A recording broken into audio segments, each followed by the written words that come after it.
The battle for Uttar Pradesh, said to be the semi-final before the general election of 2024, begins today. 58 constituencies in the crucial western part of the state, the hub of farmers' protest, go to polls amid a four-cornered contest. Among the prominent candidates in the first phase are Pankaj Singh, sitting MLA from Noida and son of Defence Minister Rajnath Singh, and Baby Rani Maurya, former Uttarakhand governor who is contesting from Agra rural. While the BJP won in 2017 with a sweeping mandate, this election is expected to be a referendum on the government of Chief Minister Yogi Adityanath, who has been criticized over his handling of the second wave of COVID. Rural Uttar Pradesh was hit hard, and images of bodies floating down Ganga and buried on its sandbags had shocked the country.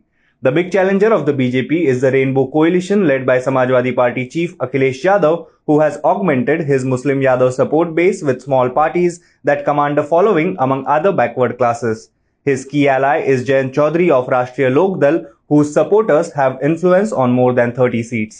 Moving on to the next news, UP Chief Minister Yogi Adityanath released a video message in the wee hours of the morning on Thursday, just as the first phase of polling in the state's assembly election was about to begin.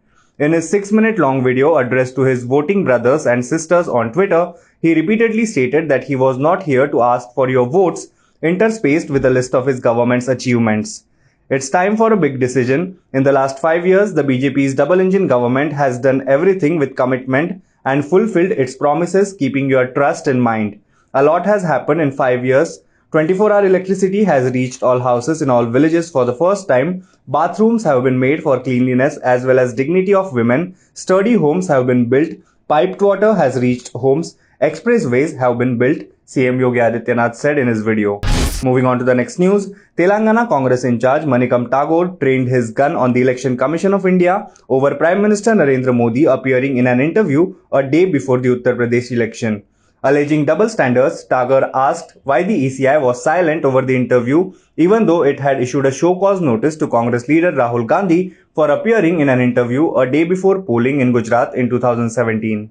Why Election Commission silent now? EC issued show-cause notice to Rahul Gandhi ji for giving an interview a day before polling in Gujarat. That was violation of Model Code. Modi Sahab gave interview a day before polling in UP.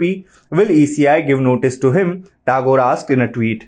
Moving on to the next news, the Reserve Bank of India's Monetary Policy Committee (MPC) kept the repo rate unchanged at 4% for the 10th consecutive time while maintaining an accommodative stance as long as necessary, RBI Governor Shaktikanta Das announced on Thursday.